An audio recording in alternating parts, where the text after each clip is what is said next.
কিন্তু বিদেশে চলে যাওয়ার কথা।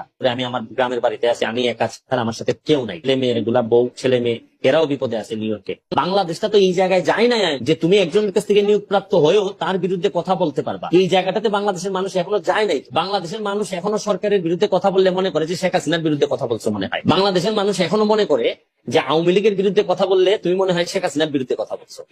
কিন্তু ব্যাপারটা থেকে শেখ হাসিনা এক জায়গায়, সরকার এক জায়গায়, আওয়ামী লীগ আর এক জায়গায়। এই সত্তাগুলাই তো এখনো বুঝে উঠতে পারে নাই মানুষ। প্রধানমন্ত্রীর জায়গায় তুমি আওয়ামী লীগের কোন নেতা কর্মী যদি দুর্নীতি করে, তো এইটা কথা বলা মানে কিন্তু আওয়ামী লীগের বিরুদ্ধে কথা বলা না। আওয়ামী লীগের যে জায়গাটা, আরে নিজের প্রাণের যে শরীরও তো একটা জায়গা পৌঁছে গেলে নিজের সামনেই, চোখের সামনেই কেটে দিতে হয় শরীরটাকে। তো এই বাংলাদেশের মানুষ এই কনসেপ্টে তো এখনো নিতে পারে না। এখনো মানুষ মনে করে যে কথা যদি বিএনপির কারো বিরুদ্ধে বলো, তাহলে পুরা বিএনপি ধরে নেয় যে এটা হয়তো তুমি তাদের পুরা নেতৃত্বের বিরুদ্ধে কথা বলছো।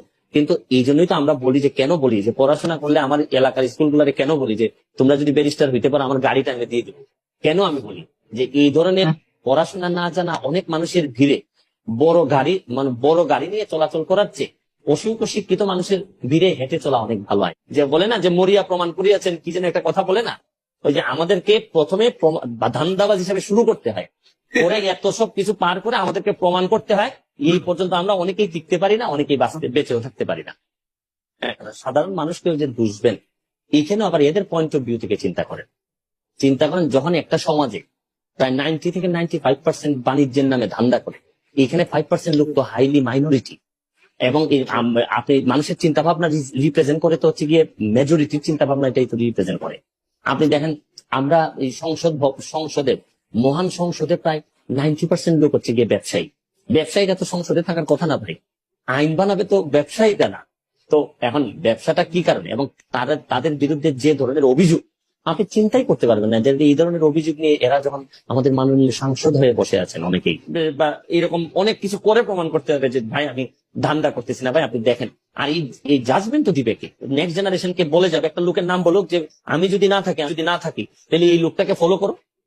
আপনি ব্যবসায়ী থেকে শুরু করে, রাজনীতিবিদ থেকে শুরু করে, আমাদের এই ক্যারেক্টার গুলাকে বিদেশ থেকে আমদানি করতে হয়। আমাদেরকে বলতে হয় যে রাজনীতি করলে মাহাতিরের মতো করো, আমাদেরকে বলতে হয় ওবামার মতো করো। আমাদের দেশে একটা লোক খুঁজে পাই না যার নাম নিব। আমরা তো সবই খুব দেশপ্রেমিক টাইপের, আমরা সবসময় দেশীয় জিনিস ব্যবহার করতে চাই। তো দেশীয় জিনিস ব্যবহার করতে গেলে তো নেক্সট জেনারেশন একটা নাম তো বলা যায়।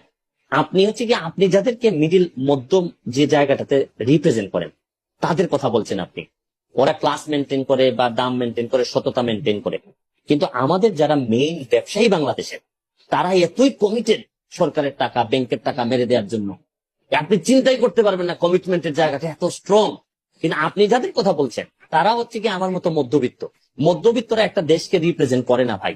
মধ্যবিত্তরা হয়তো দেশটাকে, অর্থনীতিটাকে দাঁড়াই থাকতে মানে শুয়ে যেন না করে, আপনারা হচ্ছেন কি স্ট্রাগলিং করে যাচ্ছেন। কিন্তু আপনি বলতে পারেন যে ভাই আপনি অনেক হতাশাবাদী মানুষ। আমাদের ব্যবসায়ীরা যারা এত কমিটেড, যে টাকা পয়সা এরা মেরে দিছে ব্যাংকে, যে টাকা পয়সা ওরা নিজের ঘরে নিয়ে গেছে ভাই, এরা যদি মানুষের সেবার কথা চিন্তা করতো, এরা যদি সততার কথা চিন্তা করতো, এরা যদি একটা ব্র্যান্ড ভ্যালু, এদের বড় ব্র্যান্ড কি জানেন?